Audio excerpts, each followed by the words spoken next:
Ladies and gentlemen, welcome back to Game 3 of this Best of 3 series set between Liquid and Alliance.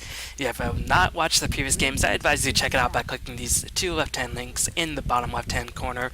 Game 1, Liquid just played a really solid Dota. KZ played a really strong Sanking, and Liquid just managed to completely outplay Alliance with superior lanes, and they really never looked back. Meanwhile, in Game 2, Alliance picked up one of the most annoying tanky lineups I've ever seen in Dota 2. They had a Lone Druid, they had a Treant, and they had a Bristleback, so they could tank everything that Liquid could throw their way, and Liquid fought hard. But eventually, there came a point where the ultimates were on cooldown, and at that point, Alliance just bulldozed their way towards the victory. So, this is Game 3. Again, when this game was played, KZ was staying for Liquid since Korok's flight was delayed to Liquid's boot camp in Las Vegas. And Alliance, I don't think they've let for Kiev to go for a Starlighter LAN Finals, but they are going to be playing this game. And a couple of quick things. Shouts to everybody who sends me emails. I really love them. They're awesome. They keep me motivated. I will be doing one more series from this league, unless there's another big match that's coming up, because that particular series has some interesting heroes. And then I'm going to try to do, I promise, some Dota 1 content. It's hard, guys, because these games take up a lot of time. But I'm going to try to do a Phoenix hero video and maybe an Abaddon one, since Abaddon seems like he's coming out relatively soon. So I do want to introduce people to Abaddon before he finally does get implemented into Dota 2. And that's as far as I have things planned in the sort of pipeline, so hopefully you guys will keep supporting me. If you don't want to watch the video, you can just, click it, give me an ad impression, then mute the video for a little bit. I know that sounds like, some bullshit, but whatever. You can do whatever you want if you want to support me. If not, then, hey, it's a free country. You can do whatever you want. But anyways, gonna go into the picks and ban. Liquid respecting Bulldog. Alliance now to make the decision, will they ban out Treant or will they ban out the Barretter? And Liquid are a team that have been known to choose Treant if they really need to. So Alliance might let both heroes through in order to get one of the heroes for themselves. But I have a feeling Alliance are probably more likely, Alliance are gonna let both heroes through. I was gonna say, I think Alliance are more inclined to get themselves the Treant, or play against a Treant, but Liquid gonna pick up the Treant, and Alliance gonna pick up the Barretter, no doubt about it. It's gonna be an S4 mid lane Barretter, and that'll make Liquid's mid lane a lot weaker unless they manage to get a strong hero like perhaps OD. OD can do quite well against Barretter, especially with Disaster Imprisonment, or maybe even a Queen of Pain. Queen of Pain is usually a pretty strong matchup, especially when you're backed up by Living Armor.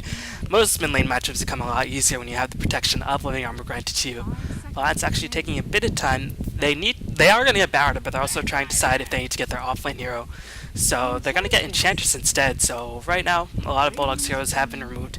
But I guess Alliance don't really feel the need to sort of pick up and rush the offlane hero as such a high priority, especially when the two most known offlane heroes for Alliance have already been removed. Alliance now just have their cream of the crop in terms of sort of second tier Bulldog heroes like Bounty Hunter, like Clockwork. I have seen Bulldog run Clockwork from time to time, and even Lifestar is an option.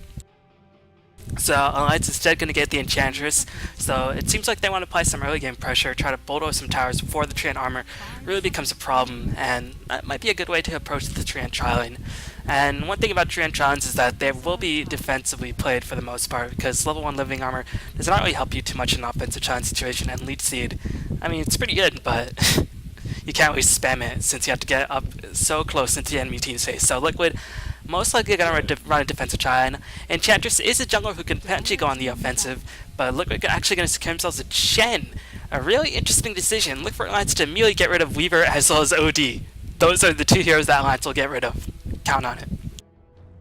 Because they know OD is already a difficult matchup for Barretter in the middle lane, and I've never seen Bulldog play the Barretter. This is going to be an S4 Barretter, and there goes the Weaver ban. And Alliance, they've had problems dealing with Tree and OD or Weaver being paired with that living armor.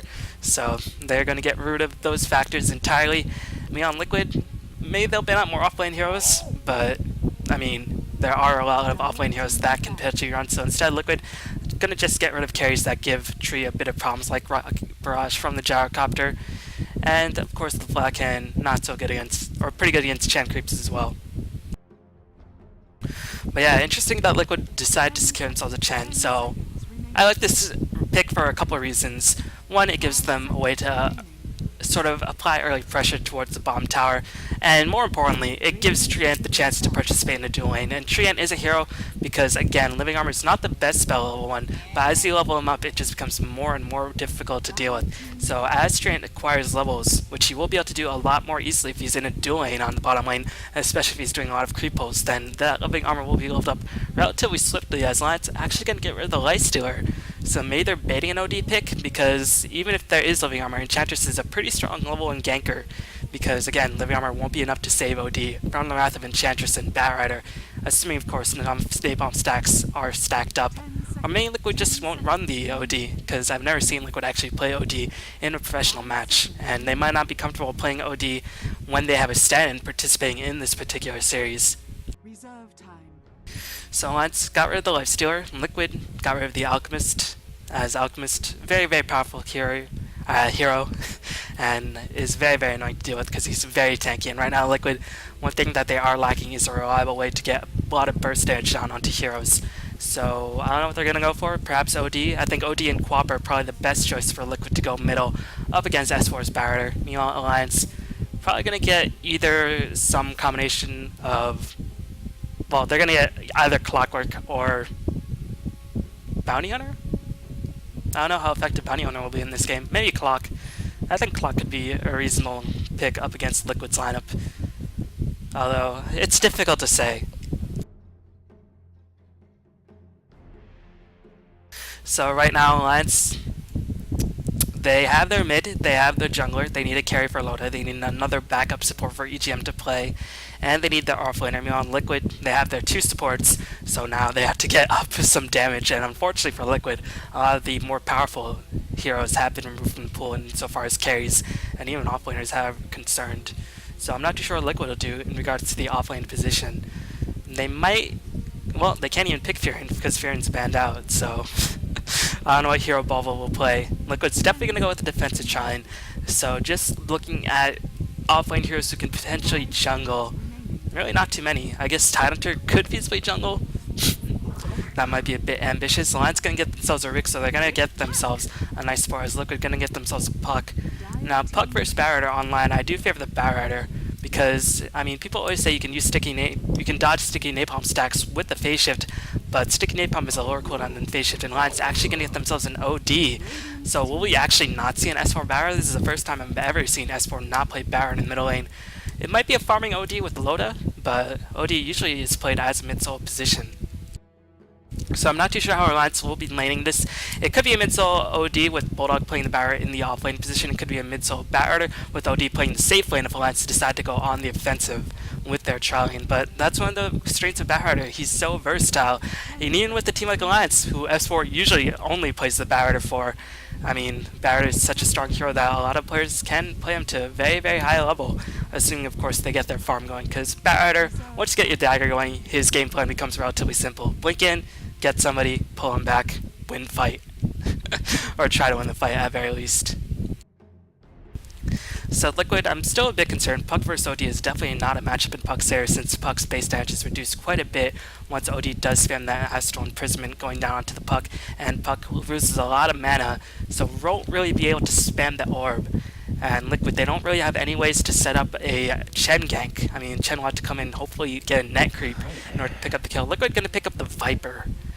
Now, Viper vs OD, some people think it's in Viper's favor, I think it's in OD's favor personally. But Viper can use his range to do decently against the likes of OD. He doesn't really need that much mana, so that's pretty good. The thing about Viper though is that he's so slow, and OD actually has 315 or 320 base movement speed. So OD, he can just walk away the harassment unless Viper gets himself a fast boost of speed. But the good thing about Viper against OD is that OD is also a single target hero, so won't really be able to control the runes as effectively as other mid-solos can against the likes of Viper. But Viper, he did a decent job in the last game. Still, Liquid lacking a lot of burst damage, and I think they're going to need burst damage against like Batrider and OD in order to really bring those heroes down. As Liquid going to get rid of the anti-mage, recognizing the Alliance still need to carry. Meanwhile, Alliance, not too sure what they're going to go for right now, as they themselves ban the Clockwork Ball does not have a hero. Alliance going to get themselves a Doombringer, so they have the Doom on their side. Doom, a pretty strong hero in a lot of situations. He is particularly useful against likes of Puck, and also against Treant to a certain extent, but this is mostly to counter the Puck, I do believe, as once you do in the Puck, I mean, Puck relies on his mobility and his spam ability to cast spells in a team fight. If you get rid of that, you eliminate a huge source of damage from Liquid. And Liquid, they also have to pick up a carry that does do reasonably well against likes of Doom, and I'm not too sure what carry they can go for, as Doom has been adjusted so it actually goes through Backtrack, it goes through Juxtapose, it goes through a lot of the common carry spells that weren't previously disabled by Doom, even in Dota 1. So I'm not too sure which carry Liquid will go for. Liquid's lineup seems a little bit iffy. They have one stun, which is Dreamcoil, one reliable stun, assuming of course Chen does not have any stuns in a particular teamfight engagement. Meanwhile, Alliance have a couple stuns. They have better initiation because Chen won't be able to rush that dagger, and IX Mike himself does not really receive that much farm because Fluff and stuff usually plays the 4 role, which is to say he gets a little bit more farm than IX Mike, and IX Mike usually places all the wards he possibly can get on the map. But they do have a Living Armor Viper, and OD might take a bit of punishment in the middle lane, but if Enchantress does wrap around with the level 1 gank, that could be a big issue for Liquid, as Naga Siren will be the last choice for Liquid. I'm not too sure what I think about this hero. I guess this is just to say, alright, if you do muster last one, so we can pop the song and just run out of the way if we don't like the way the engagement's set up. But Liquid, where's the damage going to come from? Naga Siren, until she manages to get a lot of items online, is not a damaging hero by any means. May think Alliance will go on the offensive. I don't really know, but Bulba's going to be playing the Viper, so I guess Liquid go on the offensive. I mean, if Bulba's playing the Viper, then maybe they want to have Viper 1v1 in a side lane or a mid lane, perhaps? I really don't know how these teams will lane it. Alliance, it's a bit more stable. They're going to put Baron in the off lane, likely going to run a defensive trial with Enchantress, and put S4 in the middle lane. And this is actually the first time we've seen Bulldog play Baron, as usually it is always S4 who plays the Baron, because S4, I do believe, has one of the best Western Baroners. But Bulldog going to play it because Baron is a very versatile hero, and Alliance are lacking an offlaner in this situation. So look for Alliance just to scout the bottom lane. If it's safe for Admiral Bulldog to get a 1v1 matchup, he'll just go fight that matchup. If he can't go to fight that matchup, then I'll just go into the jungle and do as Barra does so often like to do, which is just to farm up creeps incessantly. So introducing the players and teams on the side of Liquid, we're going to have TC playing the Naga Siren, as he is clearly pondering in deep thought what he actually wants to get for his primary items. KZ is playing the Puck in the middle lane, it seems like. He's not being pulled anything, instead just buying all his own items. Fluff is going to be playing the Chen, has some sentries as well as the smoke, also got the courier. Bulba is playing the Viper in the middle lane, got pulled a couple sets of regeneration, and IX Mike is going to be playing the Treant. Me on the side of Alliance, we're going to have S4 playing the Outworld Devourer, Ake is playing the Enchantress, Loda is playing the Doombringer, EGM is playing the Rubik, and Bulldog looks like he's pulled a couple sets of regeneration on the offlane for the Batrider.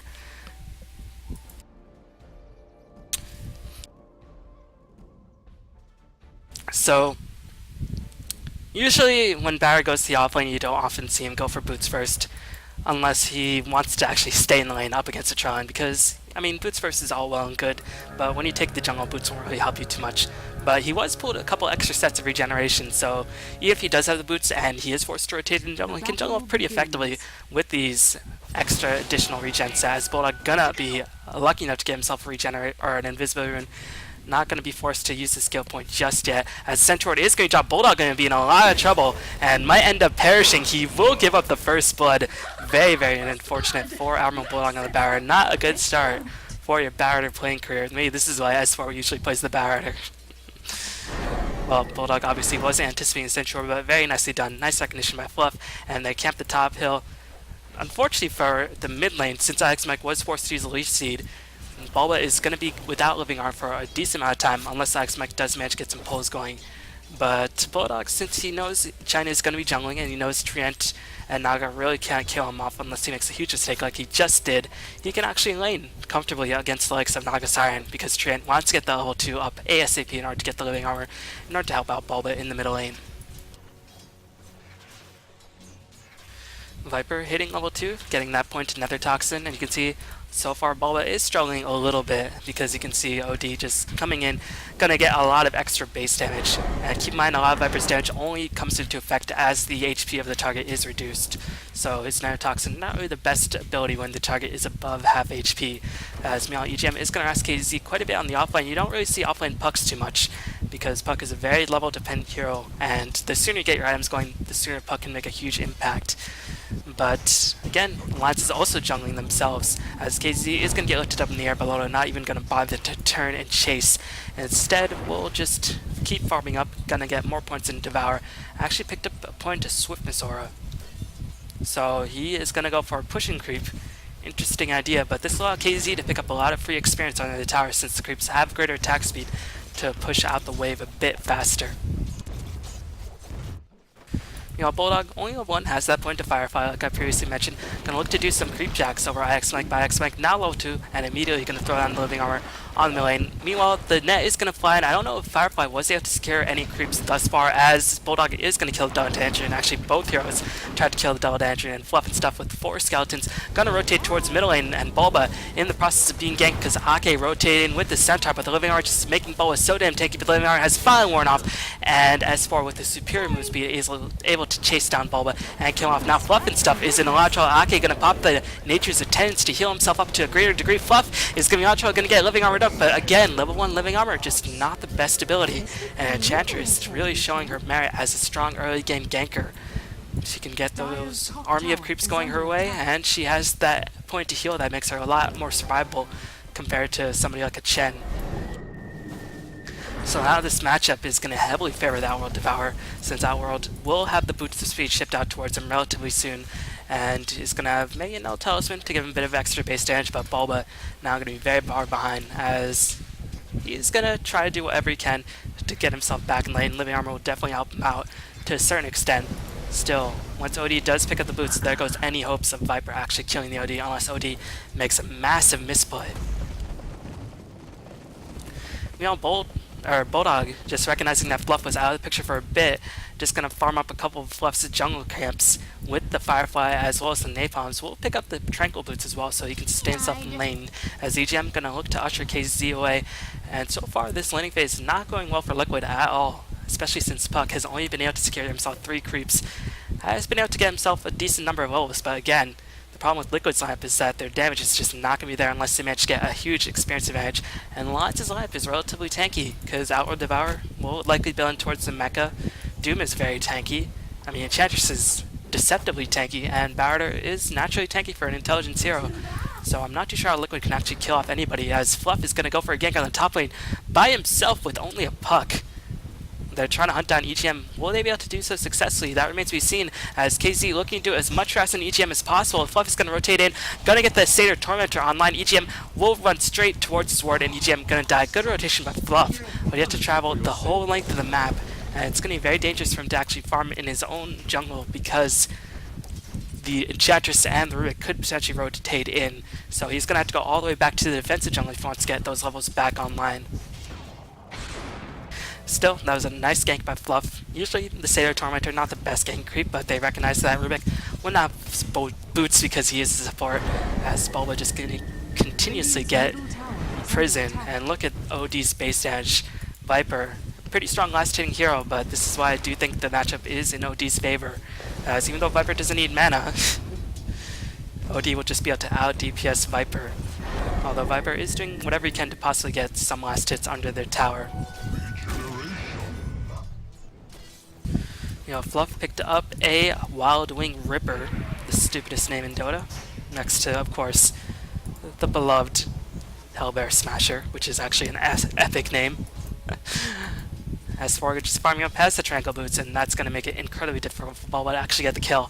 And Bulba's not really expected to win this lane, he's just sort of expected to survive, and because he doesn't really have mana, and because he has a point to Corsica and get some passive slow, he can survive better than most, especially with the living arm being applied to him as well. But this OD just farming out of control at this stage. Well, out of control is deceptive. 28-14. Very, very solid farm by S4. But here comes a gank by Enchantress. Ake gonna rotate himself in, as Bulba gonna be on trouble, gonna get slowed down by the Hellbear Smasher. Speak of the devil, as Bulba gonna just get absolutely massacred. Zandscope's gonna clean up the kill because they saw Fluff was looking to sell Bulba home. And a very nice gank coming in from the squad of Alliance. Ake with some nice rotations, showing the power of Enchantress in the early game, coming in with multiple creeps and using her survivability to just be in the thick of things in this early game.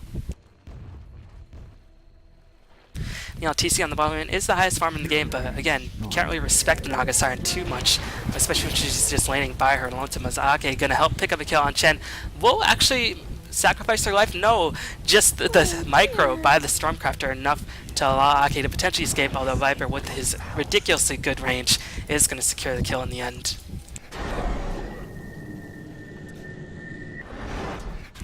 But this Bear going to time out relatively soon. The question is, will Viper get the last hit? He will, so that is actually a pretty big boon for Bulba, as he's going to go in and do a bit of passive for S4 while he still has mana. A bit surprised he didn't actually drop the Viper Strike, especially with the Stormcrafter coming in. Actually, never mind, that is Alliance's Stormcrafter, so scratch that. But yeah, back to Naga, you don't really have to respect Naga in terms of gain DPS output, because she needs a bit of survivability, and her illusions are just not very scary in terms of dealing DPS. So unless she manages to go for a superior... If she manages to get a really fast diffuse blade or very fast range, then you have to respect her.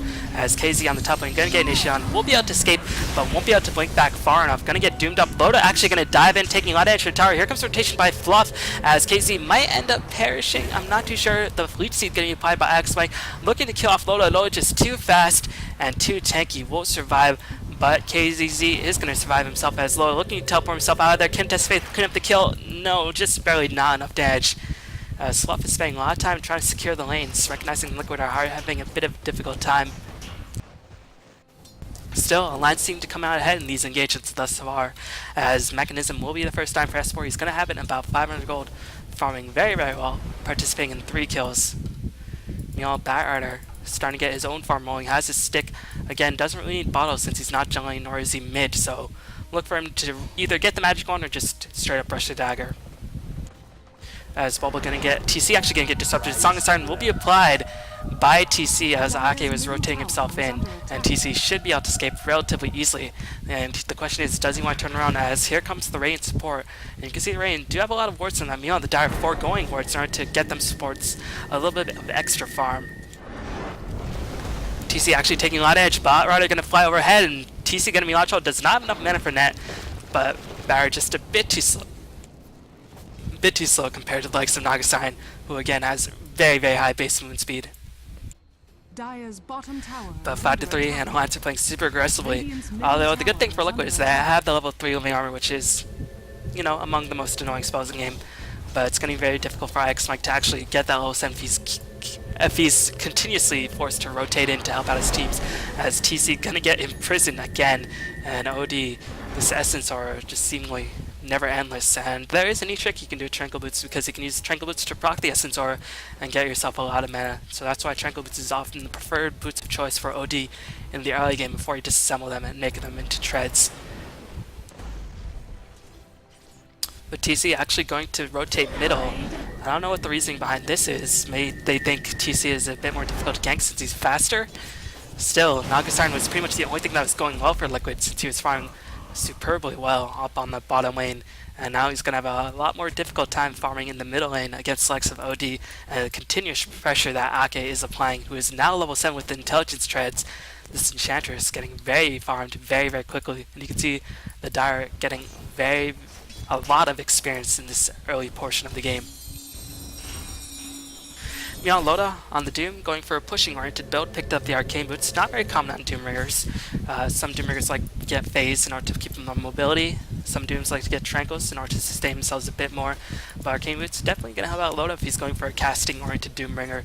Has a Ring of Regeneration, as S4 going to get Dream Cold, as he's going to take a lot of damage. Will drop the defensive Aspen Imprisonment. Going to time out the coil so he can actually escape unless the net is dropped. Here comes Rotation. Bulldog gonna get the Doom off. KZZ will get doomed by Loda. Bulldog looking for a lasso. Will be able to grab Fluff, but can't drag Fluff backwards. As Ake gonna pick off the puck. Fluff trying to do whatever he can, trying to pick off the barrier. Will be able to do so successfully, as here comes the Viper. Will be able to help pick off the Enchantress, but Rubik gonna rotate in. Should be able to secure the kill on Bulba. And that fight went drastically in favor of Alliance. As TC managed to survive, IX Mike can only stand by and watch. And a Batrider and Enchantress for 3 heroes, definitely worth it for Alliance, especially since they saved the life of S4 and now they're mecha, so they are just going to be very difficult to bring down. But yeah, back to Lotus build. this Ring of Regeneration, look for it to be turned to an early Vlad's, especially since the Ring of Basilis has already been finished, and Alliance, when they pick up the Doom, they don't really like to farm the Doom, they don't really like to sort of go for anti-carry build with Doom, they like to push with the Doom, and they like to push hard, and this isn't really the most standard of pushing laps. I mean, the only strong pusher is, I guess, Enchantress, but Batter is a decent pusher in his own right, because he can initiate with the lasso and really drag teams out of position, and for a defending team, being dragged out of position is your worst nightmare. So Loda probably going to finish the Vlads relatively soon. All he needs is actually could finish the Vlads right now if he wanted to do just that. Meanwhile, Espor, likely getting on to Tranquil Boots, has the Belt of Strength online, so might disassemble. I mean, gonna probably disassemble the Tranquil Boots into the tread since he has the Belt of Strength, although he could potentially go for a Necrobook, even though that is very, very uncommon for an OD to go that route. Meanwhile, Fluff, level 6, has that Hand of God online.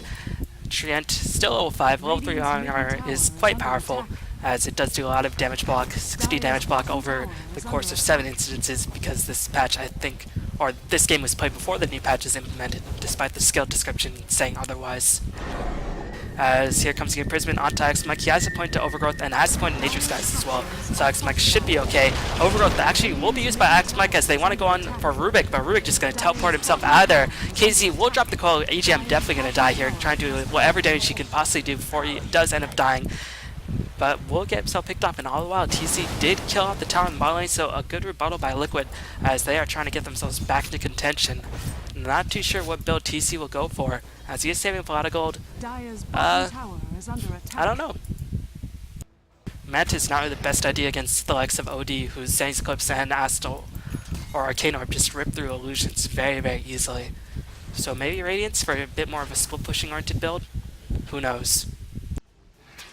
Meanwhile, Viper has the treads, has level 3 Corrosive Skin. I like that Bulba is putting a lot of points into Corrosive Skin because it just makes him so much more difficult to gank him and gives him a lot of extra magical immunity. Unfortunately for Bulba, there's a lot of pure damage being dished out by Alliance, whether it be the Arcane Orb or the Impetus damage coming in.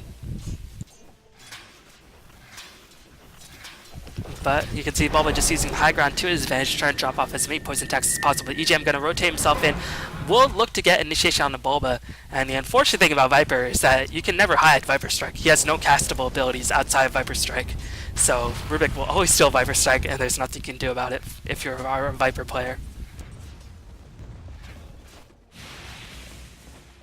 You know, okay, continuing to farm up Loda, still hasn't finished the Vlads. Picked up the Shadow Element instead, so it seems like he's going to go for a Shadow Blade. Maybe they don't feel comfortable pushing in straight away. Maybe they just want to sit back and farm a little bit. So if that's the case, then Alliance is going to pick up the Shadow Blade rather than just pushing into the creeps and giving up too much experience to the likes of Puck. And you can see Puck just really struggling quite heavily. Only level 8, doesn't even have a third point to Winning Rift just yet because he's so severely handicapped in terms of levels. And you can see the Dire just not placing any wards. And this means that the supports are pretty farmed. They have, well, I mean, 2 gauntlets. Not really that farm, but Enchantress has 1300 gold in the bank. Will be able to pick up a fast point booster at this rate. And I don't know if Liquid are just doing a lot of dewarding, which it seems like they are. But their supports will be struggling in terms of gold at this rate. And yeah, Treant Protector doesn't really need that many items, but Chet wants to get the mechanism online. ASPS Bulba's going to get lifted up, going to get Viper Strike, and likely going to perish through this continuous assault damage. Going to drop off one more spiteful Viper Strike as S4 will get slowed on. Will lead CP apply Overgrowth, going to hold EGM in place as EGM might try to steal the Overgrowth. But Lead Seed actually was expanded. Mechanism going to heal up Alliance to a sufficient amount of HP so they can continue to solid. Neck going to go down on test for in the middle, and KZZ going to be stun placed by Aki's Chen Micro as the Riptide I think was dodged by the Acid Imprisonment. Living Armor actually was stolen.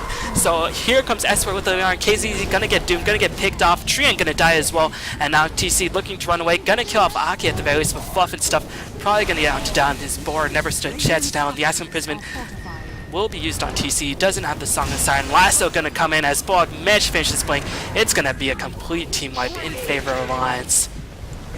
And Liquid starting to lose a lot of their momentum. You can see Living Armor, it just won't become that more of, I mean, this is as effective Living Armor will get. I mean, yeah, he can get level 7. Still, the fact of the matter is that Treant just simply can't get enough levels, and Leaf Seed might be enough for Liquid to sustain himself in team fights, but where is Treant going to get the experience? Especially with the Blink Barrier on the playing field. And Bulba, he can't really push out the lanes very quickly because he's a Viper. He's a single target hero. Puck just simply can't push out the lanes very safely either since he has no items, doesn't have any survivability outside of a Bracer. And Naga, pretty much the only person who can farm up, is going to go for the Diffuse Blade, try and get as much damage as possible. But you can't just rely on a Naga against likes of Doom and OD. And you can see Loda has now finished the Vlads. OD looks like he is going to go for a Necrobook. No, instead going to finish the treads as soon as I spoke of that, and going to go for the 4th staff, very much a standard OD build. As I was a bit confused by the Staff Wizardry with the Belt of Strength, but he immediately disassembled the Tranquil Boots, went back into treads and 4th staff, very much a very common OD build, because Tranquil Boots, after a certain point, isn't really that effective because you want to have a bit of extra move speed, and of course treads gives you a much needed attack speed bonus for OD, who does need to attack very, very quickly in order to deal out as much arcane or damage as possible. And you can see now Alliance starting to get the map control on their side, starting to hamstring Liquid's vision. Liquid just focusing a lot of attention on keeping down Hake, but I hardly think Enchantress is the problem for Liquid. I feel like everybody else is the problem. Doom, OD, Barret are the main problems for Liquid in this game. And I don't know if using auto boards to block off Enchantress is really the best way to approach this game. Zake is still managing to find some creeps, has a point booster as well as finish the tread, so he's actually very difficult to bring down, and has that point to untouchable as well. Meanwhile, EGM did not finish his own arcane boots. Bulldog hiding in the shadows, waiting for a chance to initiate with the Batrider.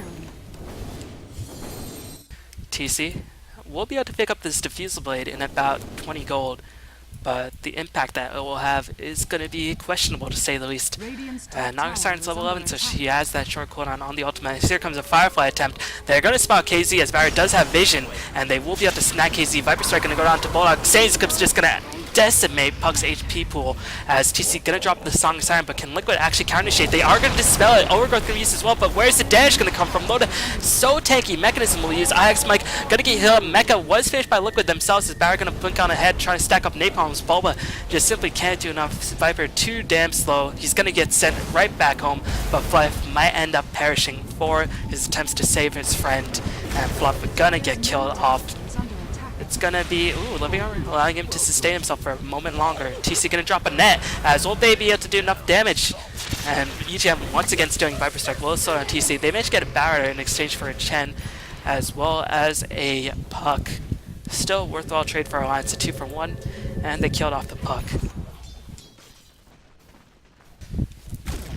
Meanwhile, 4th staff is going to be shipped out to OD in the next 3 gold. KZ just really struggling, like I keep maintaining.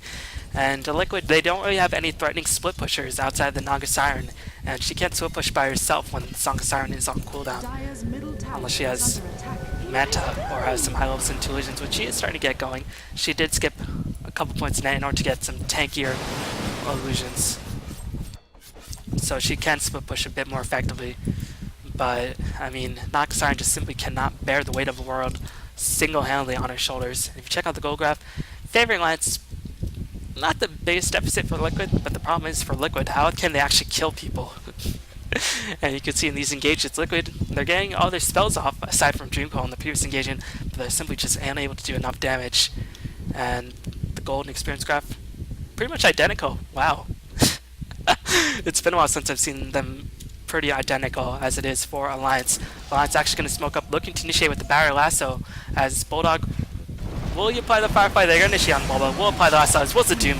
A bit of overkill, but I guess they really just don't like Bulba for whatever reason.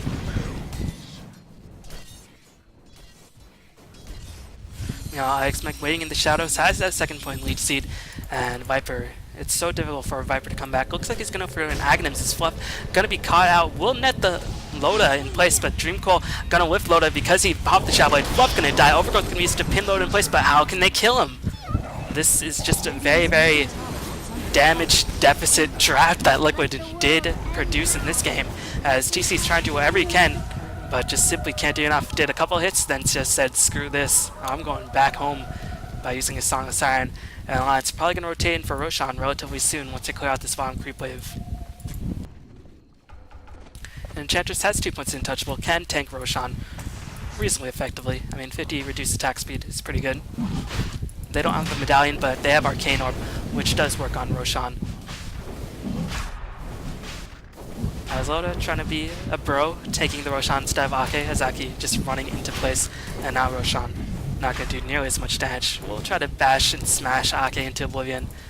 Meanwhile, Bulldog went 3 and 6, not even the best game, but I mean, he pretty much has all the items he needs. He has Dagger, and he's going to work his way towards the 4-staff, as OD going to secure himself the Aegis, and probably going to get himself an Ultimate Orb relatively soon.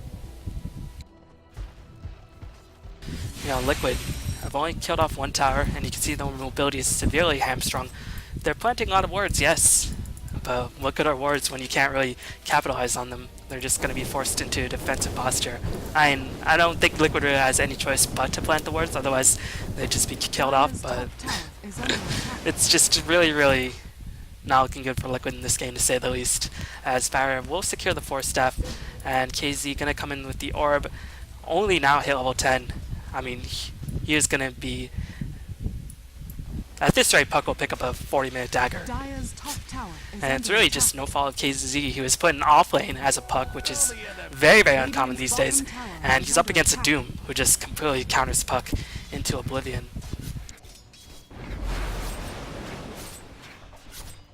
As will there be an attempt by Alliance, as here comes Overgrowth. The Wolfsnag Bulldog Ascension Ward was used. Viper Strike going to be applied to Bulldog as well, but Bulldog looking like he will survive TC.